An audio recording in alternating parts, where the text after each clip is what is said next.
MSW Media.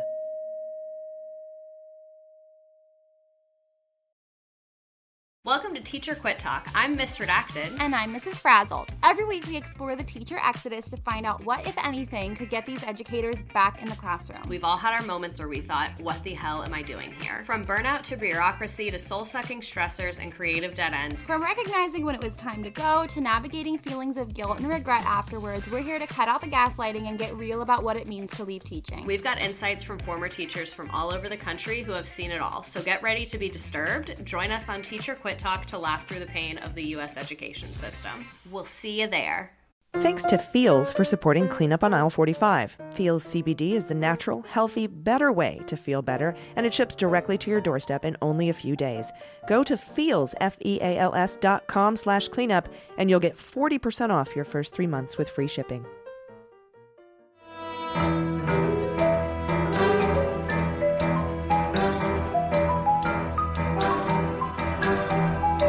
The rule of law is not just some lawyer's turn of phrase. It is the very foundation of our democracy. The essence of the rule of law is that like cases are treated alike. That there not be one rule for Democrats and another for Republicans, one rule for the powerful, another for the powerless, one rule for the rich and another for the poor, or different rules depending upon one's race or ethnicity. To serve as Attorney General at this critical time is a calling I am honored and eager to answer.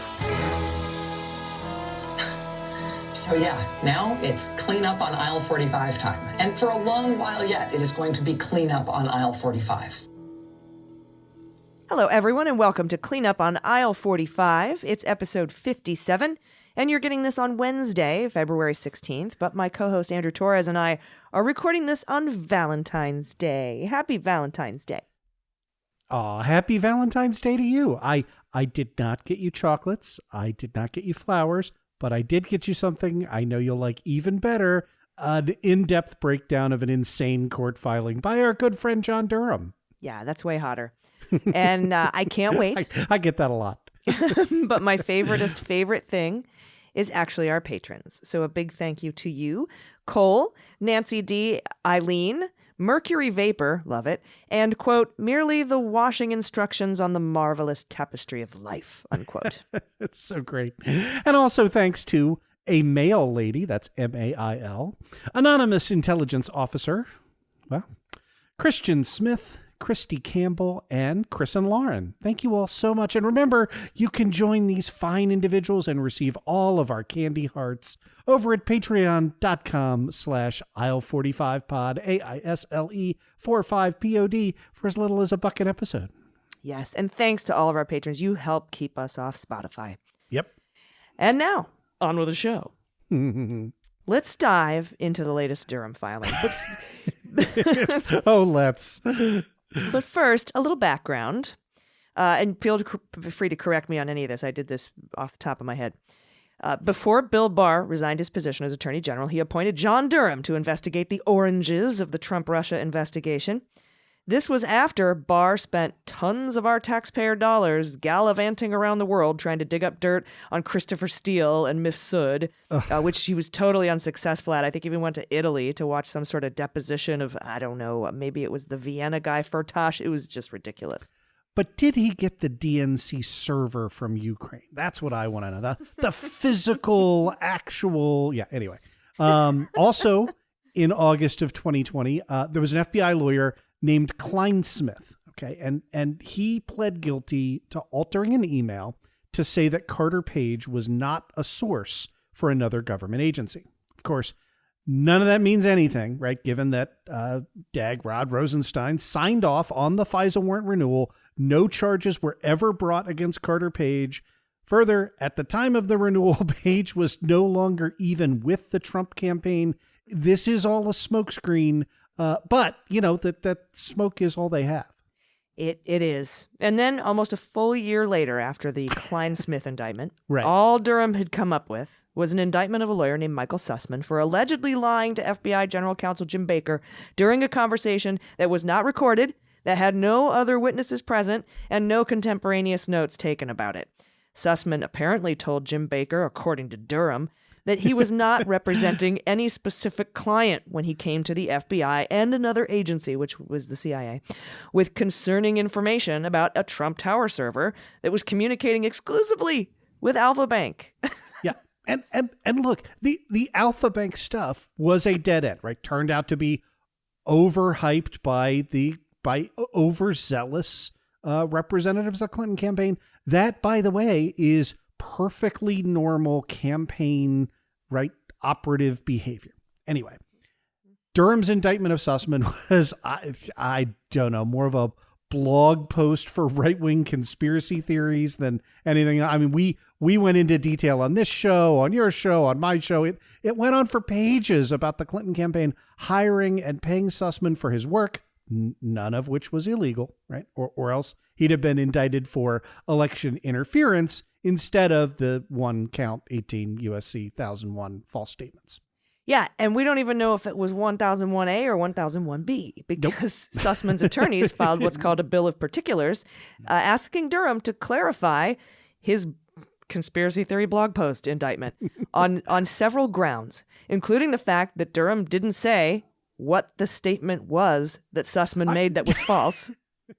He didn't even say. He's like, can you just tell us what he said that was a lie? Because you should probably have that in there. It also didn't clarify that whether he violated 1001A or 1001B, meaning Durham didn't say whether Sussman made materially false statements on whether on anything or whether he lied by omission, right? Mm-hmm. And speaking of materiality, Sussman's lawyers brought up the fact that Durham didn't prove that the false statement had any actual impact on the way the FBI proceeded. He only said it might have had an impact. So all of that, let me do a tiny sidebar. Bill of Particulars, which you might infer from the sort of delightfully 18th century name, this is not a thing you file very often. You file it when your argument to the court is literally, I can't figure out as the defendant how to defend myself here because these things are so vague. I'm not saying get rid of the case yet. I'm saying you're not even wrong because I can't figure out what you're saying about I can't even file a motion to dismiss this bullshit until I know what you're talking about. Yeah, exactly right. So, and let's also not forget that Jim Baker had testified to Congress that he couldn't actually recall what Sussman told him in that meeting with regards to who he was working for. And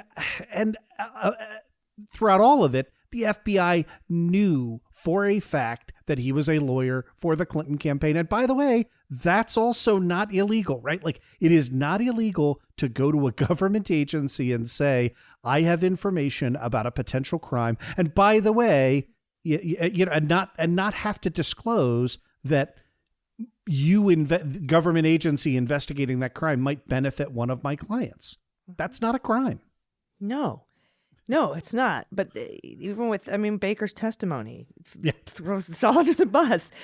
Then we found out from a filing from Durham himself that he screwed up during discovery and conveniently forgot about 2 phones belonging to Jim Baker that he definitely knew about because he investigated Jim Baker in 2018 for leaks. I wonder who put him up to that.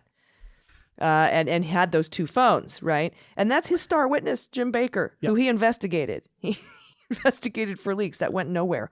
And Durham told the court late on a Friday night during a snowstorm that he was going to review those logs on those phones for stuff, and I'll get back to everybody. Sorry, I didn't recall those phones existed. And that pretty much brings us up to the present time and this new filing from Durham in the Sussman case.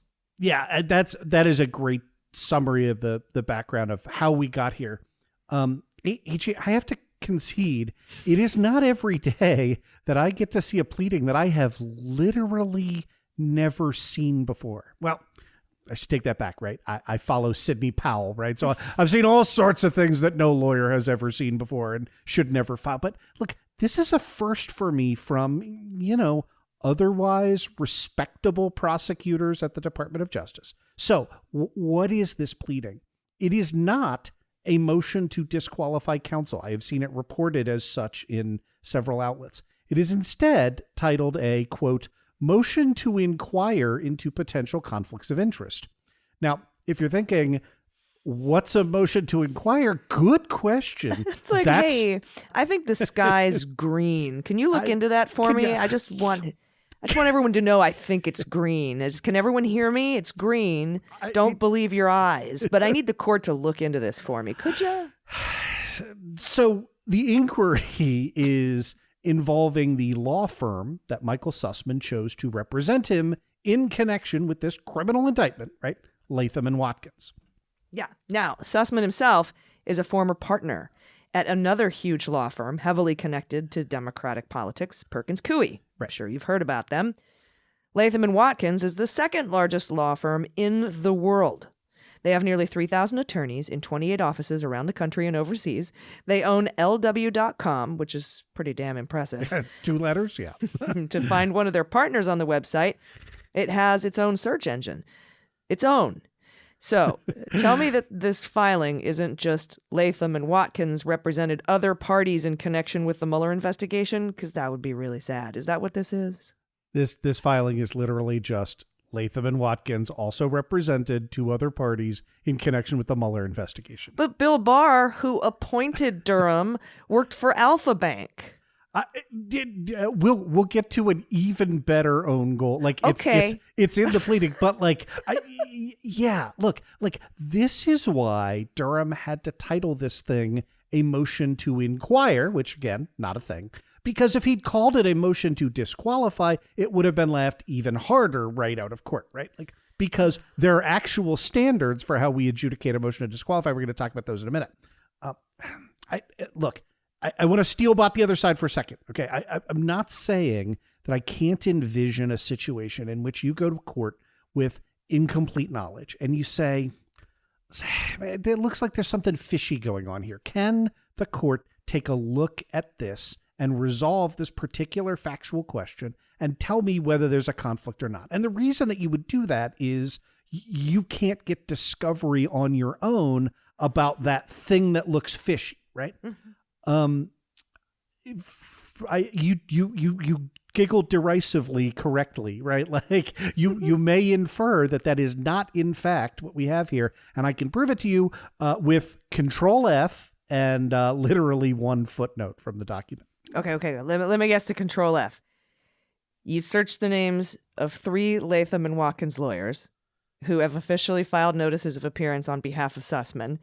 And that would be, as we know, Sean Berkowitz, Michael Bosworth, and Natalie Hardwick Rao. I've mentioned them several times because I'm like, hey, just throw this out because Durham wasn't even appointed under any authority. But, whatever. That's putting the cart before the horse. And I'm guessing that those specific individuals are mentioned 0 times. 0 times. Yeah, right. Like, so look, that right there, that should probably strike you as a little bit suspicious because, again, when you want to go to the court, you want to say, right, here is what the lawyers who are presently before you actually know. Here's what they have actually done. There is a thing of imputation of knowledge. We're going to talk about that. But look, you combine the lack of specificity with, I swear to God, this is the most unintentionally hilarious footnote I have seen in any non-Kraken lawyer filing. Okay. And it's footnote 1. Oh, great. Even better. It's on page 7. Now, but the first 6 pages are the introduction and the parties and the jurisdictional statements and everything else. So for context, this is the first footnote to the first sentence that ostensibly sets out what the conflict of interest is or might be here. So let's quote from that sentence and then quote the footnote. Okay, here's the sentence. This is in the main text. From approximately July 2020 through approximately July 2021, Latham represented 3 separate clients. The defendant, that's Sussman, law firm 1, that's Perkins Coie, and campaign lawyer 1, that's another unindicted Perkins Coie lawyer who supposedly inflated the Alpha Bank narrative. We could probably take a couple of guesses as to who that is. It doesn't matter, right? That's the conflict. That's the sentence. Latham represented 3 separate clients, Sussman, Perkins Coie, and another Perkins Coie lawyer, in connection with the special counsel's investigation. So that's the sentence, and then there's the footnote. But then there's footnote 1 immediately after that, which I will try to read with a straight face. Please forgive me if I cannot. One of the Latham attorneys who represented the defendant during this time period is now serving at the Department of Justice. It is the understanding of the special counsel's office that this attorney expeditiously and appropriately recused himself from any involvement in the special counsel's investigation and these proceedings. Okay. I like the idea that the Latham lawyer who left to join the Department of Justice was, of course, expeditiously ethical and recused. But everyone else at that firm needs to be investigated. But seriously, isn't this recusal process the answer here? I mean, doesn't that solve the conflict of interest? Recusal? I mean, to make sure nobody from Latham, who worked on the previous Mueller investigation stuff, has any contact with Berkowitz, Bosworth, and Rao. And isn't it highly likely that when Sussman had those 3 new lawyers in the first place? Yeah, right.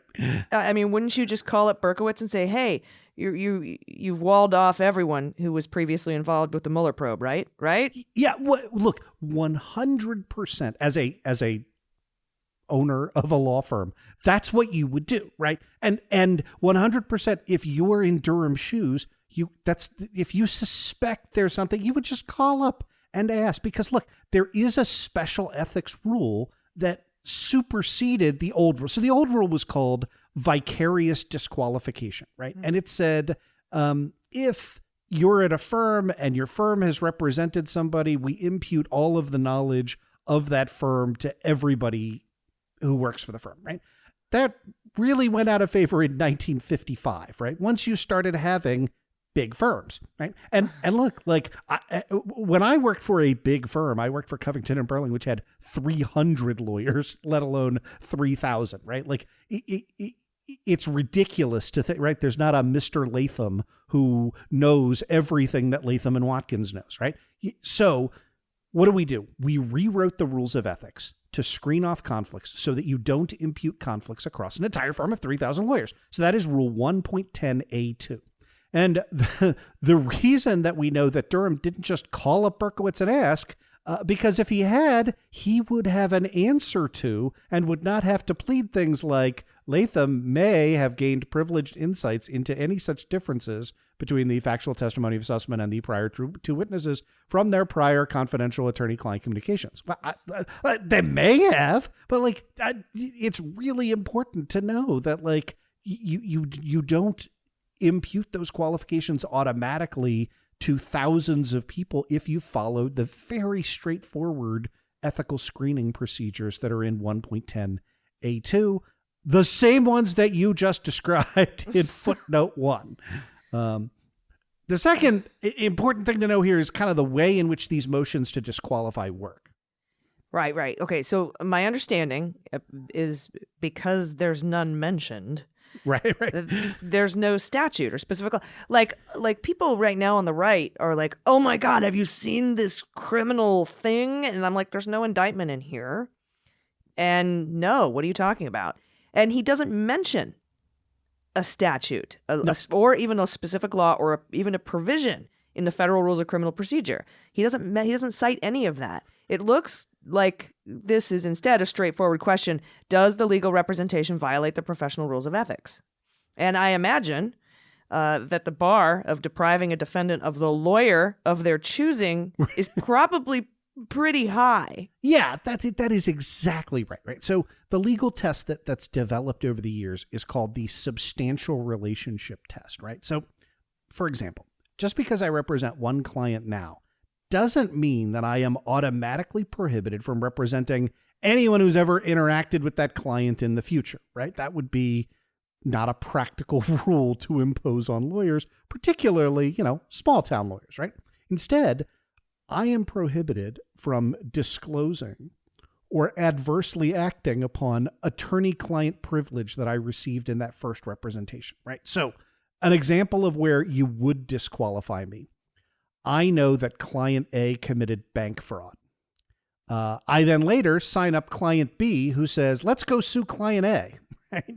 The problem is not just being adverse to client A. The problem is that in that adversity, I happen to know material information about where there might not be money to recover on behalf of my new client B. And I got that from client A, who presumably would not have told me had he known that it was going to be used against him later on, right? So to preserve the sanctity of attorney-client communications, I am prohibited from representing client B. But on the other hand, if I represent client A in connection with, let's say, a failed bid for a government contract, right?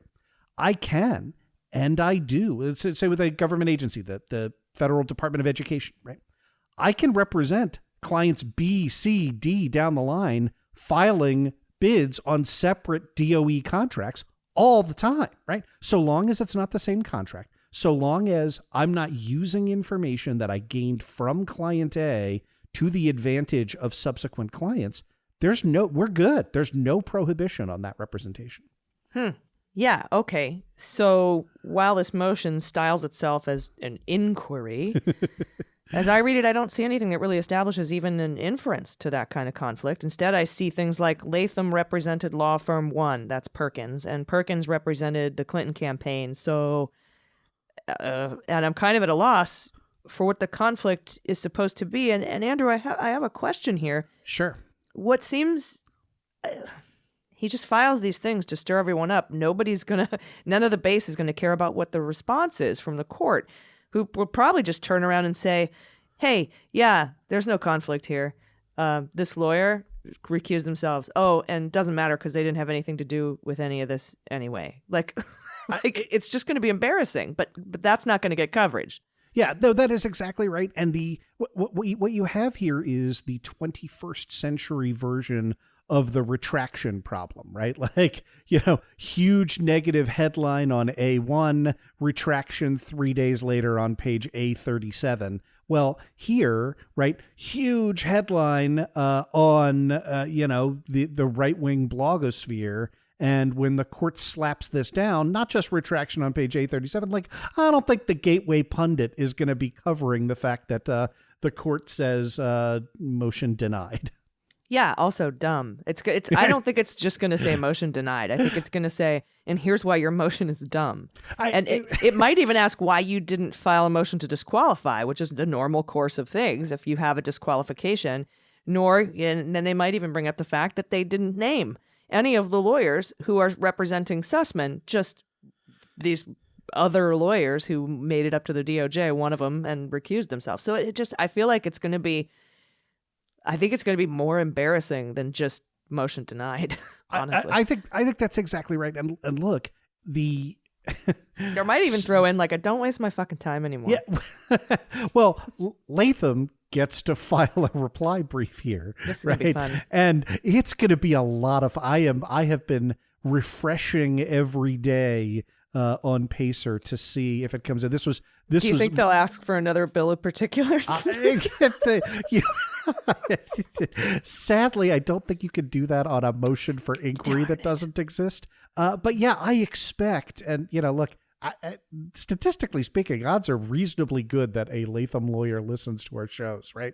I would wager a significant sum of money that their opposition is going to say, number one, we don't know what this is. Number two, here's the process that was filed that comports with Rule 1.10A2 of the Model Rules of Professional Conduct. Number three, we would have told John Durham this if he had just asked, but he didn't ask, right? And it will attach an affidavit, right? That says, sitting here waiting by the phone, buddy, you never text, you never call. That's simply an excuse to spread more conspiracy theories, honestly. Yeah. It really is. And, that sort of hints at a larger discussion that, you and I have had, and that I don't really know the answer. And that is, right, what do? We have some answer from Detroit, right? When you have an orchestrated effort by bad faith actors to use the judicial system to generate blog posts memes, gateway pundit articles, and stuff like that, right? And I hope Latham and Watkins brings that up in their response. I hope so too, right? Because it's a disturbing pattern, right? It was one of the things, when you and I went through at great length in connection with the Kraken sanctions, from Judge Parker in Detroit, that I found most brilliant about David Fink's brief in that case. And that was tying together, look, their brief. Why does their brief cite this 1879 Supreme Court case that's never been cited before? Oh, because it's going around the right-wing memosphere among conspiracy theorists and sovereign citizens about how fraud vitiates everything. They are not writing this to you, Judge. They are writing this so that they can say that a court has blessed their filing of fraud vitiates everything. And the more, I think that was part of what led Judge Parker. In fact, we have really strong evidence to the case that, in that final footnote of the sanctions order, that all of a sudden she realized that, Sidney Powell is fundraising off of this. And it was part of the basis for a demand that the state bars and the home jurisdictions of these Kraken lawyers disbar these people because they are abusing the process. Yeah, and what's interesting to me is that on February 9th, Mazars sent a letter to Donald Trump. Then the next night, Junior goes on a coke binge and releases a video. And then we get this filing all of a sudden. And I'm not really huge into kind of weird conspiracy theories about distraction, but this timing is really, really interesting. And I have to wonder what other BS filings he's got in the hopper for when the Trump board gets superseding indictments or something else happens, because this just seems like it was thrown together. Well, I can't do a motion to disqualify. I can't do that. Well, I guess we could bring up the fact that a guy from a 3,000 person law firm ended up working at the Department of Justice who recused himself anyway, but maybe we could bring that up and ask the court to inquire about it while spreading a bunch of conspiracy theory bullshit. So people are, looking at the new shiny object while, stories like the Mazars Dear Don letter come out. Because it's exhausting, right? It's exhausting for us, and this is our job, let alone person. And let's remember, this is sort of the sad truth, is that they got away with the dumbest and worst version of this. It's the single thing about which I've been the most spectacularly wrong in my career, and that is, I thought that when the strategy was to have Bill Barr 3 weeks in advance issue a, quote, summary of the Mueller report that omitted the word not. This is not hard to prove, right? You could do this by just going to the pages that he cites and saying, oh, look, this leaves out an although, this leaves out a not. And I thought that Bill Barr would be impeached. I thought that would be the beginning of the end. And it wasn't because all of Congress, either all of the Republican members of Congress, minus Justin Amash, who actually read the damn thing and was like, oh, I have to resign from the party now because this is real bad. Everybody else was like, yeah, well, Bill Barr said it was fine, so guess it's fine. If we're at that level where that's what you can get away with, then they're going to continue to try those strategies until you can't get away with it anymore. And it's our job to hold them accountable. Agreed. And that should conclude for now the deep dive into the Durham debacle. Boy, that's a lot of alliteration there. We do have some more cleanup stories, but we have to take a quick break. Everybody stick around. We'll be right back. Hey everybody, it's AG for Cleanup on Aisle 45, and I want to tell you about Feels CBD. CBD is a safe, natural, healthy way to help eliminate stress, anxiety, and pain from your daily life. CBD has been so helpful for me to relieve soreness from workouts, nervousness, and sleeplessness, all without harmful side effects. Feels is a better way to feel better, and we have an offer for you. Go to Feels, FEALS.com/cleanup, and you'll get 40% off your first 3 months with free shipping. Now, the great thing about Feels is it's premium CBD that will keep your head clear and help you feel your best. You order it online and have it delivered right to your door. CBD, as we know, helps reduce anxiety, stress, and pain and insomnia naturally with no hangover and no addiction. Just place a few drops of Feels under your tongue. Finding the ideal dose for you is also important, and everyone's dose is different. So what Feels has done is they've offered a free CBD hotline to help guide your personal experience. That's amazing. You can rely on Feels customer service and their team to get the most out of your CBD. Self-care is easy with a Feels membership. You'll save money on every order, and you can pause or cancel at any time. It's super easy. Start feeling better with Feels. Become a member today by going to Feels, FEALS.com/cleanup and get 40% off your first 3 months with free shipping. That's Feels, FEALS.com/cleanup to become a member and get 40% automatically taken off your first 3 months with free shipping. You'll be glad you did. All right, welcome back. This is hilarious. We have some other quick cleanup news today. An exclusive high tea planned by former First Lady Melania Trump for charity is under investigation after a New York Times report. As the paper noted this weekend, the Florida fundraiser is being held for a charity that doesn't exist in Florida.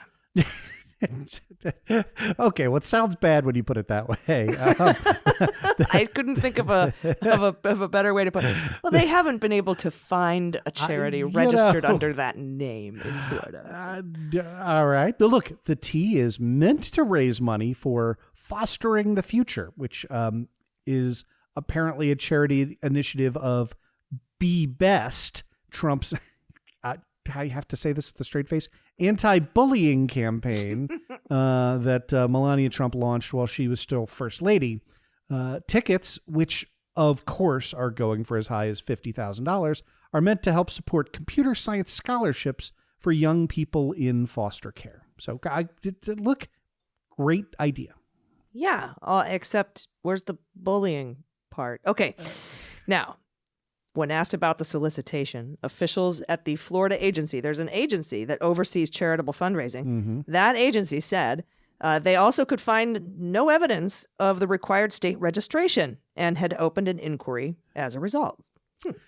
Yeah, that is the Florida Consumer Services Division, and they reported, quote, that they are currently investigating whether this event involves an entity operating in violation of Chapter 496 of the Florida statutes. That is Erin Moffitt, the agency spokeswoman, in a statement released to the press, referring to, again, the Florida state law that requires charities to register before soliciting money. So when you hear the right-wing spin on it, because obviously, look, I could go register this business right now.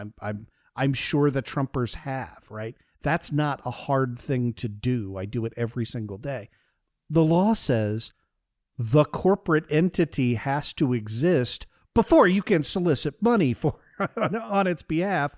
Otherwise, presumptively, it's not an official charitable fundraiser. And again, like, there are lots of very specific rules in connection with this, right? Like you form a not-for-profit corporation under state law. You have to apply separately if you want to get 501c3 certification. That is an incredibly lengthy process, right? And, you can't just say, I represent a charity and why don't you give me $50,000 a pop? That's not the law. Is this like a fix-it ticket? So like they can, just go in and register the Fook Christmas charity and then retroactively be like, we fixed it, so you should let us off the hook? So it wouldn't let you off for the 496 violation. Again, I don't want to suggest that the 496 is a misdemeanor, right? So let's not get, this is not going to send Melania Trump to prison, right? No. But this is the groundwork for things like the New York Attorney General investigation that proved conclusively over a long stretch of time, right, that the Trump charitable organization was a fraud, right? And this is part of how you build up that case. I would imagine that this will not only extract what will be, let's be honest, a negligible settlement from Melania Trump, right? They've grifted more money than they have to expend back here. But again, it's yet more evidence. If you are not convinced that Donald Trump and his family have never done a single selfless thing in their entire miserable lives, I don't know. I mean, I don't know how we can help you. Yeah. And also the way that this is written, it appears that this function has not taken place yet. So It may simply just be canceled and let off the hook. Yep. That's probably what I would say would be the... They'll find some other way to get these suckers to part with their money. Of course, but not through Florida. Not with There a unregistered charity. So good on you, Florida, for standing up for yourselves. All right, before we go, we have a handful of comings and goings this week. So join me in welcoming Philip S. Goldberg, a career member of the Senior Foreign Service, to be Ambassador Extraordinary and Plenipotentiary of the United States of America to the Republic of Korea. That's a big one. Yep, that is. And we have Karen F. Patman to be Ambassador Extraordinary and Plenipotentiary of the United States of America to the Republic of Iceland. Very cool job, because you get to hang out with Bjork, you know. And I've always wanted to go to Iceland. Me too. Reykjavik is on my list. Yeah. And Eric Christopher Raven to be Undersecretary of the Navy. Yeah, go Navy. Woo! Welcome aboard. Yeah. So that's the show. Very short comings and goings. I think we may be getting close to getting all staffed up. Do we know the status of the final 2 postal board nominees? I know that they had not, the last time we spoke about this, been confirmed. Have they been confirmed and seated? I believe that is still pending, although we record this on Monday, the show goes out on Wednesday. That may, those developments may have taken place in between record and broadcast. But as of right now, I think they're still in limbo. Yeah. So everyone who's like, why haven't they fired DeJoy yet? They literally cannot yet. That's what's going on. They're teeing it up. Look, we talked to Congressman Krishnamurthy. It is very, very clear that this is a high priority. I mean, everything's a high priority for the Biden administration, right? You've got a million fires to put out, but this is not something that they have forgotten about. Yeah, nope. And I promise they will not. And I promise they aren't just sitting around smoking bowls before the halftime show at the Super Bowl, which is totally legal in California. I think they're working on it. They're as far as they can get at this moment, and in my opinion, the way that I see it. Well, and let's go. I'm sorry, I didn't mean to interrupt. No, I was just, and that's the feeling I got from Congressman Krishnamurthy as well. I think that's right. I go back to, we cited the Washington Post career appointee tracker back in 2020, and if you check that out, Biden has now picked 472 nominees of the 799 positions that they're tracking. That is, about 60%? 284 have been confirmed by the Senate. We've seen the graphs. They're moving ahead of the pace of the previous 4 administrations. So this is a key area where, we expressed concern early on, and it appears as though the Biden administration is moving as expeditiously as possible in the face of, recalcitrant obstructionism for no reason, to really staff up the government. And so, yeah, being over 60% here seems pretty good to me. Yeah. You know what else was good was that halftime show. Yeah, that was, oh my gosh. If we My 48-year-old California heart is full of love for this entire thing. I mean, 3 decades worth of music by artists whose careers have spanned 5 decades. Eminem taking a knee, even though the NFL told him not to. That was and the right wing flipping out about that. It's just it is. I will tell you, right? You're a California girl. I'm an East Coast guy, right? This was not my music, not aimed at me. That's okay, right? Like, it was a spectacular performance. I mean, I legitimately loved it, and of course, I enjoyed just how much everybody on the far right freaked out about it. Let's remember the NFL. We covered this on opening arguments. Players on the field, 70% black. So yeah. God, and your life must suck if you have so much hate in your heart that you can't enjoy Mary J. Blige and Kendrick Lamar and fucking Dr. Dre. Like, these are probably. Like, I just imagine there's people who are like, man, I used to really like Dr. Dre, but nope, the Republicans are saying, fuck this sexual anarchy or whatever. Can we name Charlie Kirk the Ambassador Extraordinary and Plenipotentiary of the United States of America to dry ass pussy? Because that's what he brings wherever he goes. I will allow you to staff up that position. That's a great nomination. Thank you. I just think, I imagine all these folks bitterly turning down that halftime show to crank, I don't know, what Ted Nugent's Cat Scratch Fever or something. Like, come on. Yeah, no. Did he do that song? That's sad. Oh, he did. Yeah, he's got Cat Scratch Fever. He's got Playing the Guitar on High Enough by the Damn Yankees. That was a super group. The only one I remember was when he was like playing a chainsaw or something. Yeah. Was that the Nuge? I can't remember. Probably. But just, their best musician is a crazy journeyman. Anyway. Well, what I had such a great time watching that. Yeah, I really did. Nothing will take away from it. And Dre said, "I'm still not friends with the police." I was like, "Oh, you're supposed to say that, probably." But and a fucking great game too. It was a good game. I was rooting for Cincy, but I take the Rams. I mean, I'm born in Cleveland, so I'm really a Browns fan. But being Ohio and California, those are my hometowns. It was nice to see the Rams win, but that was a very good game. I was rooting for Cincy too as a Ravens fan. Although like that split pretty hard down my family. Like my brother-in-law is. I texted him. I'm like, okay to root for Cincinnati here, and he was like, no. Yeah, well, they're huge rivals to the Browns, right? Yeah, but we always just sort of back in the Midwest, if somebody in your division or your state goes, you're like, all right, cool. Right, unless it's the Steelers, we can unless all agree. it's the Steelers, they can all F themselves. There you go, exactly. No, actually, my mom is a huge Steelers fan, so it's nice for her when they do well. No. She gave up the Steelers to marry my dad and become a Cleveland Browns family, so I got to give it to her. Huh? Have your Steelers back now. Good. Dad's gone. It's fine with me. I'll allow it. All right. Well, vicariously, I will allow your allowance, but still register my protest. But dude, you know how much I'm supposed to hate the Ravens, my friend? Oh yeah, no, we didn't go there. 1999 is calling, mm-hmm. Which is the year that the Snoop Dogg and the Dre songs came out. So it's all a circle. seamless web. There we go.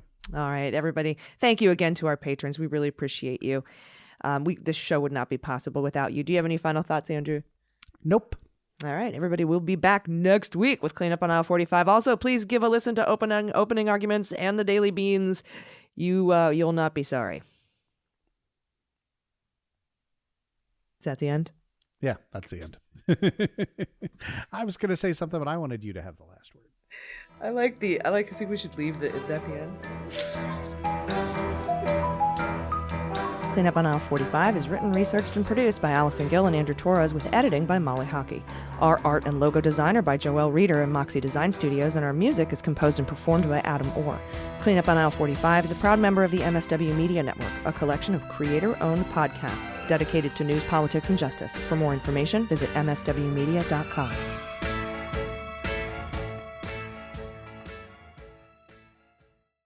Hi, I'm Harry Littman, host of Talking Feds, a roundtable that brings together prominent figures from government law and journalism for a dynamic discussion of the most important topics of the day. Each Monday, I'm joined by a slate of Feds favorites and new voices to break down the headlines and give the insider's view of what's going on in Washington and beyond. Plus sidebars explaining important legal concepts read by your favorite celebrities. Find Talking Feds wherever you get your podcasts.